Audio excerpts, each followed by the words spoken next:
All right, the Democratic resistance is running at full tilt, making threats and launching investigations of 81 people and enterprises associated, and some of them not even associated, with President Trump.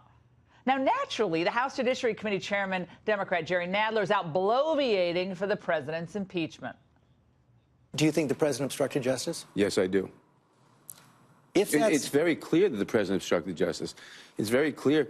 1,100 times he referred to the Mueller investigation as a witch hunt. He tried to, he tried to protect Flynn from being investigated by the FBI. He fired Comey in order to stop the Russian thing, as he told NBC News.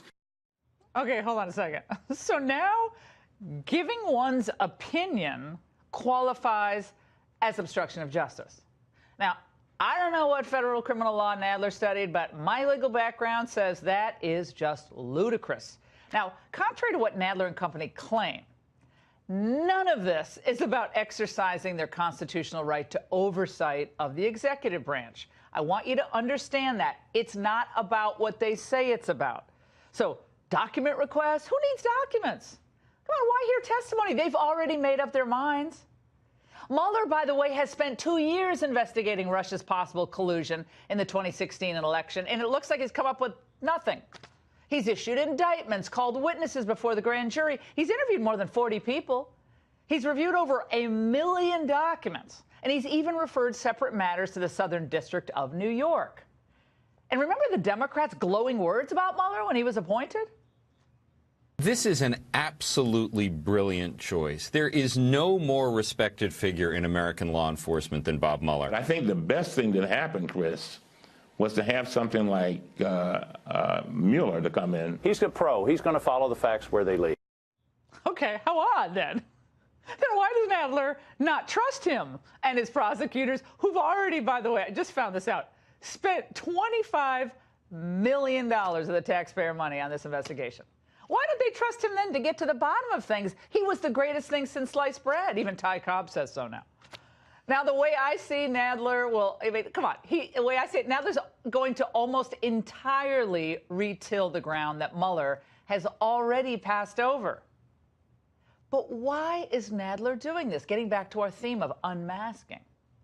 For the sole purpose of creating a political spectacle and to continue it right up until the last vote is counted in 2020. Remember, President Nixon was threatened with impeachment for obstruction of justice. President Clinton was impeached for obstruction of justice. So why is Nadler not moving forward with articles of impeachment against President Trump immediately? Impeachment is a long way down the road. We don't have the facts yet, but we're going to initiate proper investigation. We do not now have the evidence all sorted out and everything to do an impeachment. Before you impeach somebody, you have to persuade the American public that it ought to happen. Actually, that's not in the Constitution either, but whatever, that's the Constitution. But a separate question, isn't that what Nadler has been trying to do with his recent impeachment media tour? He's been trying to convince the public that there are 1,000 reasons to impeach the president, even if he cannot prove a single one. Meanwhile, the House Ways and Means Committee chair, Richard Neal, is requesting the president's tax returns from the IRS. That's a shock. A Pelosi spokesman says they will take all necessary steps, including litigation, if necessary, to obtain them. What does that have to do with collusion?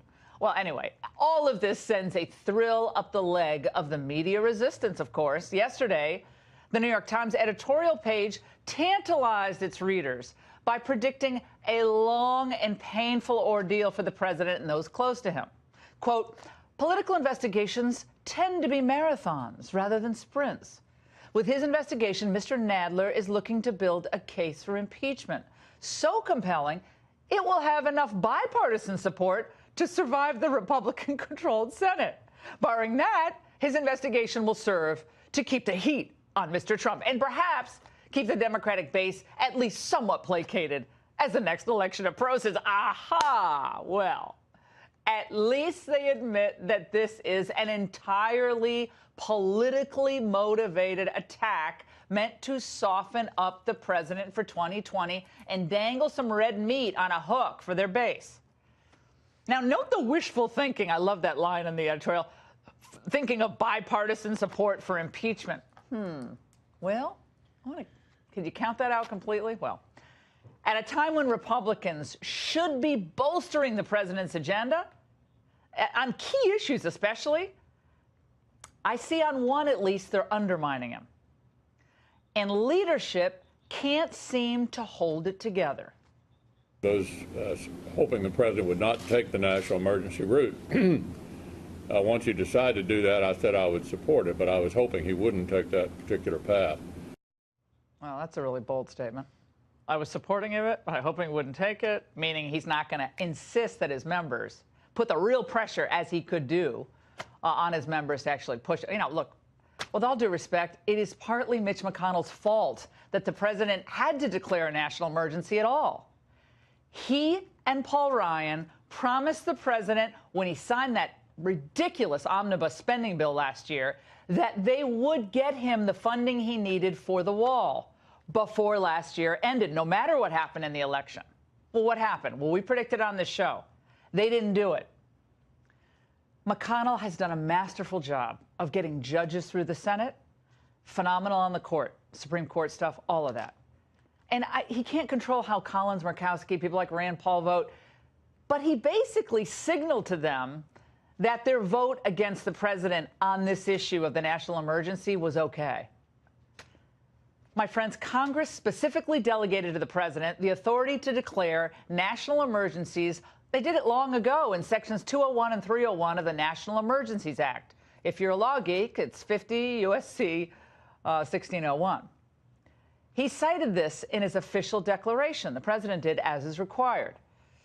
And the president has already invoked his national emergency powers on 3 occasions, adding to the 28 earlier national emergency measures that remain in effect today. This is an important point. Congress has never before moved to end a president's emergency declaration until now. Now, even the New York Times front page today painted a grim picture of what's happening at the border. Here's a quote. A feverish teenager with a vile-smelling wound on his foot, a man with a head injury and bright red eyes, children with fevers, coughs, and colds. And the Customs and Border Patrol numbers of family units crossing the border was breathtaking. We have apprehended and encountered more families in just 5 months and 5 days than last year's record total. Now 70% of all crossings are from these countries, and a full 62% of all crossings and encounters are vulnerable families and children. We've had almost 2,400 fraudulent claims of families. Now, more on the dire situation of the border is going to be coming up later in the show. You do not want to miss it. It goes way beyond that. And there's a lot more in that New York Times piece we're going to get into. And we will be naming names and unmasking the motives of those on the left and some on the right who are working to stop stronger enforcement at our southern border, which includes a physical barrier. The president must continue to stand firm on this issue and forge ahead against the Chamber of Commerce Republicans who want an endless flow of cheap labor, and the open borders Democrats who think they have an endless supply of new voters. And as for the Democratic impeachment squad, keep unmasking their real motives, you bet. If they cared about the Constitution and the rule of law, they wouldn't have let the border get this out of control in the first place. And they would have demanded that Hillary Clinton and her protectorate pay for their wrongdoing. That's law and order, don't you think? This is a political war. All of this that you're seeing around you, and it's meant to undo the president's successes and block his agenda for the next 2 years. That's all it's about. This isn't just harassment of President Trump. He said that today. It's harassment of the millions of Americans who voted for his agenda, and it's an abuse of the entire democratic process that the Democrats claim to care so much about. And that's the angle.